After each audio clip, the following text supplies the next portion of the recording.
โดยวันนี้ก็เปิดภาพมากรรมพบพอกับผู้สาวเนาะโดยสบายดีน้องละสบายดีโดยสบายดีสบายดีทั้งน้องคำนางเนาะแมน ก็ถือว่าบ่ได้พบพ่อกันตั้งแต่โลนเนาะน้องละเนาะโดยตั้งแต่ว่าช่วงแล้วลำหน้าใหม่ๆพุ่นแหละเนาะฝนตกเนาะมื้อนี้ก็ถือว่ามาพบพ่อกันเนาะเป็นจังใดมีโอกาสออกมาถ่ายคลิปนี้ออกมาถ่ายคลิปแบบพูดถึงเรื่องเกี่ยวกับความรักหรือว่าเปิดใจใหม่นี่เปิดใจใหม่เปิดใจใหม่บ่เรื่องราวที่ผ่านมาเป็นแนวใดน้องละพอสิเล่าให้ฟังได้บ่ก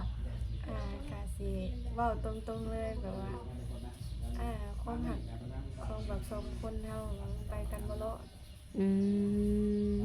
ไปกันบ่รอดก็เลยแบบว่าแบบได้เลิกลากันนะก็ได้แบบว่าออกมาเปิดใจใหม่โดยหาคนใหม่ได้สาเหตุที่เอาไปกันบ่รอดมันเป็นหยังล่ะมีสาเหตุอยู่บ่มันบ่เข้าใจกันนะแบบเถื่อครั้งแรกเลยที่ว่าผิดกันกับอ้ายเพิ่นนะผิดกันกับอ้ายเพิ่นก็เลิกลากันแล้วก็บ่ให้โอกาสเพิ่นอีกบ่บ่เลย ก็ถือว่าจบกันด้วยดีแล้วเพิ่นบ่ได้ขอโอกาสแล้วบ่น้องล่ะบ่ก็ถือว่าปัจจุบันนี้นี่ยังติดต่อหากันอยู่บ่บ่ได้ติดต่อหากันเลยก็คือแบบว่าน้องก็คือตัดใจออกเลยแบบบล็อกเลยโดยตัดใจจากเพิ่นบล็อกไปเลยบ่สนเลยบ่สนเพิ่นสิขอโอกาสก็ขอบ่ได้นั่นนี่เนาะเห็นในแบบให้เฮาเจ็บนะครับแบบเจ็บในน้องล่ะแบบเสียใจแล้วก็อยากให้แบบแค่อยู่ในอกในใจน้องนะแค่ก็เลยว่าแบบสิเป็นหมู่กันหรือว่าสิเป็นอ้ายหักแบบที่ในนั้นมันกับบ่คือนะกระเทยตัดใจแบบว่าป๊อกไปเลยก็ถือว่าจบกันแล้วเนาะก็เลยว่าให้โอกาสตัวเองอีกเทื่อนึงออกมาเปิดใจออกมาเปิดใจในรอบนี้นี่แนวใดสเปคอายุหน้าตานี่อายุนี่บ่ติดเรื่องอายุเพราะว่าได้เบิดนะโดยแต่อยากเกินอันประมาณ70บ่ให้เกิน70แม่นประมาณ60หรือว่า50 40 30ปลายนี่นะประมาณนี้ประมาณนี้เนาะแม่นถ้าว่า70นี่คือเบิดสิทธิ์แม่นบ่แม่นเพราะว่าแบบเพิ่นน่าจะอายุหลายกันไปแล้วน่าจะอยู่นำเฮาบ่ได้ดนนะขออนุญาตเว้าเลยโดยคือปัจจุบันนี้น้องอายุจักปี19แล้วเนาะขอผู้บ่าวสัก60 50 40 30เนาะอยู่ในประมาณนี้ก็คือเอาเฮ็ดชูเฮ็ดแฟนได้แล้วเรื่องหน้าตาของเพิ่นได้จ้ะเรื่องหน้าตานี่แบบบ่ติดนะได้เบิดหรือว่าสิไล่หรือบ่สิไล่นะหรือว่าได้เบิดนะหล่อบ่หล่อได้เบิดบ่ติดเรื่องหน้าตานี่ได้เบิดลงคนแบบว่าหน้าตาแบบปกติหรือว่าหน้าตาบ่ดีหรือว่าขี้ร้ายได้เพิ่นสินี่ได้เบิดเพราะว่าบ่ติเด้เรื่องแบบหน้าตาเพิ่นน่ะนะโดยได้เบิดหล่อบ่หล่อก็ยานะโดยขอแค่ว่าร่วมกันแล้วเนี่ยเข้าใจกันแม่นเข้าใจกันแล้วดูแลเอาใจใส่ทุกอย่างนะโดยต้องจำกัดอยู่ว่าต้องเป็นผู้บ่าวทางใดบัดนี้แบบเมืองไทยหรือว่าต่างประเทศก็ดีนะเมืองไทยหรือว่าต่างประเทศก็ได้เบิดโดยคือคนเก่าของน้องเนี่ยอยู่ต่างประเทศเนาะถ้าเกิดว่ามีหนุ่มอยู่ต่างประเทศเขามาโอมาลมก็ถือว่าบ่ปิดกั้นอีหยังเพิ่นบ่ยันว่าเข็ดกับการที่ว่าคนเก่าอันนี้ก็น่าถ้ารอบนี้นะถ้าแบบดีกว่าคนเก่านี่ก็แบบรู้สึกดีได้เหรอถ้าที่แบบคนใหม่เนี่ยดีกว่าคนเก่าโดยในระยะทางนี่บ่ว่าสิไกลนี่บ่มีปัญหาเนาะคือทางน้องในน้องหล่ะออกมาเปิดใจในรอบนี้นี่น้องนี่พร้อมสร้างครอบครัวเลยบ่น่าจะได้อยู่ค่ะแบบอันนั้นถ้า าแบบว่าโอ้ร่วมกันไปก่อนนี่นะแบบถ้าคุยกันแบบเป็นแฟนแบบไปโดนๆนี่นะ อืม แบบคบกันไปก่อนก็คือเข้ามาคบกันไปก่อนแบบผู้นี่ใส่ใจคอกันดีเรื่องก่อนนะแบบเข้าใจกันทุกอย่างแล้วก็จังเอากัน อืมต้องใช้เวลาหล่นบ่ล่ะ แต่ประมาณปีหนึ่งสองปีไป ปีหนึ่งสองปี แบบในความคิดของน้องอะนะปีหนึ่งสองปี อืม เพื่อที่ได้รู้จักแบบนิสัยใจคอของเพื่อนแล้วกันแบบจังเข้ากันได้ขนาดจังเอา โดย อันนี้กะคนเก่าที่แบบล่มเนี่ยก็ยังบ่ฮอดปีกะนิสัยเขาเป็นนี่กะน้องก็บ่เอา อืม โดย คือระยะเวลาในปีสองปี ถ้าในกรณีน้องลมผู้บ่าวอายุ60เลยจ้ะเพิ่นสิถ่าไว้บ่น้องละอายุเพิ่นก็ค่อนข้างว่าหลาย แบบนี่นะก็ต้องถ่ายแล้วเพราะว่าแบบอยากรู้นิสัยใจคอของเพิ่นนะว่าเป็นจังไดมักกินอิหยังหรือว่าเฮ็ดหยังแบบมักอิหยังบ่นี่นะว่าอยากรู้นิสัยใจคอเพิ่นเป็นอะไรนี่นะ โดย อยากรู้ว่านี่น้องนะอยากเข้าใจ อืม แล้วก็จะเอากันแต่งงานอย่างเงี้ยอยากรู้นิสัยใจคอของเพิ่นก่อน อยากทำความรู้จักให้หลายขึ้นกว่านี้ แม่น คือคนที่ผ่านมากะยังบ่ฮอดปีเนาะ ก็ถือว่าได้เลิกลากันโดยความบ่เข้าใจกันบ่ แม่นเดี๋ยวเขามาขอใจกันนะ อืม โดย คือแบบ ถ้าเกิดว่าล่มกันฮอดปีสองปีนี่คือน้องนี่พร้อมเอาคักแน่บ่ แม่นความอาคักแม่ อืม แน่ใจบ่น้องละสิเอาเพิ่นได้ แม่แน่ใจเพราะว่าแบบบ่เคยอายนะถ้าแบบเอาคนรุ่นใหญ่นะ อืม บ่เคยอาย ก็ถือว่าบ่ได้มีปัญหาหยังเนาะกับเกี่ยวกับอายุเพิ่น แม่บ่มีปัญหาเลย ไปอยู่นํเพิ่นได้บ่ล่ะเนาะ ได้อันถ้าบ่ติดเรื่องงานเลยถ้าแบบติดงานหรือว่าอันค่าเวียกก็ไปบ่ได้ถ้าแบบบ่ค่าเวียกแบบบ่ค่าเวียกบ่ได้เฮ็ดงานที่ทางก็น่าจะไปอยู่นำเพิ่นได้ อืม โดยได้น้องออกมาเปิดใจในเมื่อนี้เนาะ มีทางติดต่อให้ผู้บ่าวอยู่บ่ซะ มีอันวันแอปแล้วก็ไลน์เฟซบ่สะดวกนะ อืม เฟซบ่สะดวกมีแต่ไลน์กับวันแอป อืมมีสองอย่างนี่เนาะ แม่น ลายเก่าหรือลายใหม่นี่ ไลน์เก่า ลายเก่า โอ้ ยังใส่ลายเก่าอยู่เนาะ แม่น คือณปัจจุบันนี้น้องนี่บ่มีคนคุยด้วยแม่นบ่ ก็มีอยู่ มี มี อยู่ แบบ บ่ คุยกันเบิ่งอยู่นะ อืม อันนี้ก็อยากแบบ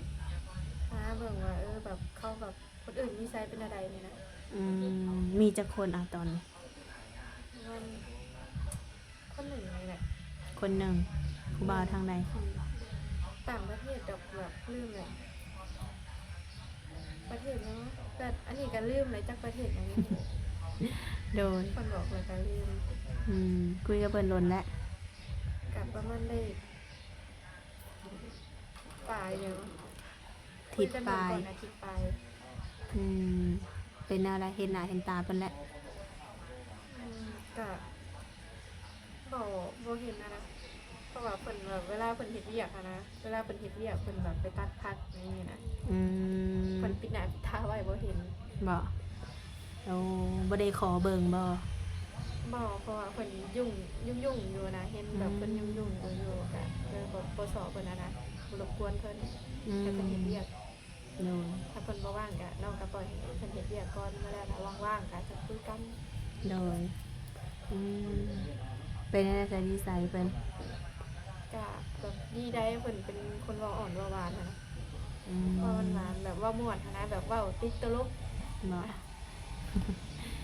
อ่ะก็ดีได้นี่นะ ในอนาคตนี่ เอาเฮ็ดแฟนได้บ่ซะน้องล่ะ น่าจะได้อยู่แต่ก็ต้องร่วมกันไปก่อน อืม เดี๋ยวครูนิสัยเพิ่นการกระทำของเพิ่นเนี่ยนะ อืม โดย คือณปัจจุบันนี้น้องนี่มีคนคุยนี่คนหนึงเนาะ แม่น ที่ว่ากำลังเบิ่งกันอยู่ แต่ว่าสำหรับน้องแล้วนี่คิดว่าคุยคนเดียวหรือว่าเบิ่งคนเดียวเนี่ยอาจจะยังบ่คักแม่นบ่ แม่น ก็เลยว่าขอให้โอกาสตัวเองซะเนาะ แม่นขอแบบได้แบบโอกาสตัวเองแบบ หาคนคุยใหม่หาแฟนใหม่นี่นะ อืม เพราะว่าเครียดจากคนเก่าเลยค่ะนะ อืม หลาบ โดย ก็คือแบบว่าถ้าเกิดว่าในกรณีที่แบบในการว่าโอลมกันนะน้องละเพิ่นอยากมาหาเลยจ้ะ ถ้าเพิ่นอยากมาหาก็แบบหาน้องก็ต้องหามื้อว่างๆก่อนถ้ามื้อใดบ่ว่างน้องก็ขอโทษนำหลาย อืมต้องนัดก่อนบ่ ๆแม่นต้องนัดมื้อก่อนเพราะว่าสิมาเด้อสิว่าอันบ่ทันตั้งโต๊ะนี่แบบก็บ่ได้แล้วเพราะว่าบางทีอะน้องค้าเวียกเด้มาด้วยแบบบ่ทันตั้งโต๊ะ มาแบบเซอร์ไพรส์นี่บ่ได้บ่ แม่นบ่ได้ อืม บอนเสียงเลยนะ โดย คืออ่ะปัจจุบันนี้น้องได้เฮ็ดเวียกเฮ็ดงานหยังอยู่บ่จ๊ะ ฮะ น้องได้เฮ็ดเวียกเฮ็ดงานหยังปัจจุบัน แบบเฮ็ดเวียกขึ้นเวียกซ่านและก็อันเฮ็ดเวียกหยังแล้วทุกอย่างแล้วก็ออกมาลิด อืมโดยมันก็ถือว่าในอนาคตเนาะน้องล่ะคิดอยากไปเฮ็ดเวียกเฮ็ดงานอยู่ทางไกลอยู่บ่ ก็บ่อยากไปปานใดเพราะว่าแบบมันไกลเห็นจากพ่อแม่นะบางทีก็คิดฮอดพ่อแม่อยู่บ้านคิดฮอดอาหารบ้านๆเด้คิดฮอด โด พ่อแม่ ย ก็เลยแบบว่าบ่อยากไปไสไกลนะ อืมโดย ก็ถือว่าถ้าเป็นไปได้อยากอยู่บ้านเฮาเนาะ แม่น อยากหาเงินหาคำอยู่บ้านเฮา แม่น คือพูดถึงเรื่องความหักของน้องเมื่อก่อนเนาะคือทางน้องก็ได้วางแผนอหย่างกับเพิ่นเป็นที่เรียบร้อยแม่นบ่ แม่น ที่ว่าเดือน4เบาะสิขึ้นมาห้องมาขอมาแต่งค่ะก็ถือว่ายังบ่ทันฮอดเนาะ แม่นก็ถือว่าบ่ได้แต่งกันนะเพราะว่าแบบเลิกกัน อืม ความหักของแบบอ้ายเพิ่นกับน้องมันรู้สึกว่ามันไปกันบ่รอดมันก็เข้าใจกันนะ อืม มันก็เลยแบบว่าให้จากลากัน โดยบ่มีปัญหาหยังแล้วว่า แบบแบบจบกันด้วยดีนะแบบบ่ได้ด่าหรือว่าอิหยังกันบ่ได้ด่าอิหยังแบบจบกันด้วยดี โดย เพิ่นก็บ่ได้เรียกร้องอิหยังแล้วก็จบก็คือจบบ่ได้ด่ากันหรือว่าอิหยังหายกัน โดยตอนที่ว่าเป็นสู้เป็นแฟนกันนี่เพิ่นก็ดูแลดีอยู่บ่ ดูแลดีอยู่ คือเพิ่นอายุเท่าไหร่ก็น้องละ ประมาณ57 57 เนี่ย เพิ่นก็ยังบ่ 57ปี ธรรมดาอยู่เนาะ แม่น คือคนก่อนนี่เป็นคนลาวหรือคนไทย คนที่ว่าแบบเลิกกันนี่บ่ แม่น เป็นคนลาวไปอยู่อเมริกานะ อืมโดย ไปเฮ็ดเวียกอยู่อเมริกา ไปเฮ็ดเวียกอยู่ทางไกลเนาะ แม่น ก็ถือว่าเนาะก็ถือว่าเรื่องความหักนี่ก็ถือจบกันด้วยดีเนาะ แม่น ต่างคนต่างแยกย้ายไปมีใหม่ต่างคนต่างหาสิ่งดีๆเข้าชีวิตเนาะใครก็อยากพบพ่อหรือว่าอยากเจอคนดีๆแท้น้องล่ะเนาะคือในที่ว่าน้องออกมาเปิดใจในรอบนี้เนาะคือทั้งน้องคำนางนี่นะบ่มักส่วนใดแบบเกี่ยวกับผู้ชายนี่นะ กินเหล้า กินเหล้า กินเหล้าเมายา อื ดื่ม ม แบบพวกสุราสูบยา อืม แล้วไปเที่ยวห้ากระหมูหลาย อืมแบบนี้ แล้วก็นิสัยบ่ดีนะ อืม แบบคือนิสัยแบบไปเล่นน้ำหมูทุกมื้อแบบว่าเที่ยวลิ้นแล้วกินเหล้าเมายาสูบยาไปลิ้นลายโพดนี่นะ โดย แบบสิ่งที่ว่าแบบบ่ดีนะก็นี่แหละแบบสิ่งที่บ่มัก อืม คือบ่แบบบ่มักสุดก็คือแบบอารมณ์แปรปรวนหั้นนะ อืม อารมณ์แปรปรวนสุดอารมณ์แบบอารมณ์อยากให้แหละให้แล้วก็ให้นอกบัดเดียวเลยแล้วก็บางทีก็มีด่ากัน เอา ด่ากันนำอันนี้ก็คือบ่มักสุดเลย อืมอันนี้คือส่วนที่ว่าบ่มักเนาะ แม่นส่วนที่ว่าบ่มักก็คือแบบอารมณ์แปรปรวนแบบให้ด่าน้องจังซี่นี่นะ โดยแบบพอห่างพอหมายเลยจ้ะพอห่างพอหมายโอลมได้บ่ ได้เบิดปกติ บ่ได้ตีเพิ่นเนาะ แม่น ลูก2ลูก3ก็ได้บ่ แม่ลูกศิษย์ลูกหาก็ได้เบิด เพิ่มขึ้นให้อีกเนาะ แม่ เออโดยก็ถือว่า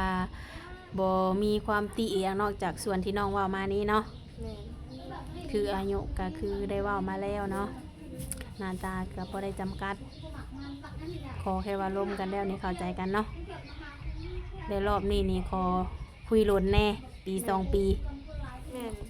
แล้วแบบเป็นฟงเป็นแฟนกันนี่นะ อืม เป็นฟงเป็นแฟนกันแบบว่าเขาแบบพอเวลาแบบลมกับเพิ่นก่อนนี่นะคุยกับเพิ่นคบกับเพิ่นก่อนแบบ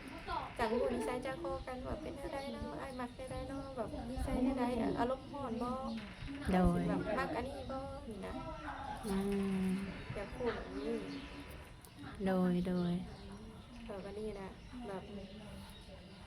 ออกมาเปิดคลิปวันนี้กันอยากแบบหาแฟนเนี่ยนะ โดย เพื่อสิแบบดีกว่าคนเก่าอะนะขอให้ดีกว่าคนเก่าจังจัง อืม ขอให้ดีกว่าคนเก่าร้ายเท่าพันเท่าเลย โดย นั่น จังใดก็มีแต่ว่าขอให้สมหักสมหวังเนาะ โดย อ่าถ้าเกิดว่าบ่ได้เป็นสู้เป็นแฟนกันเป็นนายเป็นน้องกันเนาะ ได้มันก็ได้ ถ้าเพิ่นอยากเป็น โดยก็โอเคเนาะเสมอเนาะ โดย ก็ถือว่ามาอ่าเปิดใจให้น้องคำนางใหม่เนาะมีแต่ว่าทางเอื้อยก็คือเอาเฟซเอาไลน์เนาะเอาไลน์กับเอาแอปเนาะ โดย มาแจกให้ทางนมๆเพิ่นทุกคนเลยใครที่ว่าอยากอยากลมน้ำน้องคำนางก็คือทักไลน์เข้ามาเด้อทุกคนเด้อมาทำโปรโมทจักเบิ่งเนาะคือทางน้องเพิ่นก็อายุก็60ลงมาหน้าตานี่บ่จำกัดเนาะพอห่างพอหมายลมไรเบิด ลูกศิษย์ลูกหาได้เบิดบ่ดีเลย โดยเฮงว่าวเฮงยาวเนาะ โดย ก็มีแต่ไว้ทั้งน้องก็สมหักสมหวังให้พ่อเนื้อคู่เด้อน้องหลานเลยรอบนี้เด้อให้ได้สู่ได้แฟนคือหมู่คือคู่เนาะ โดยสา โดยจังใดก็ไว้พบพอกันในคลิปหน้าเด้อ ธุ สบายดีน้องละ สบายดี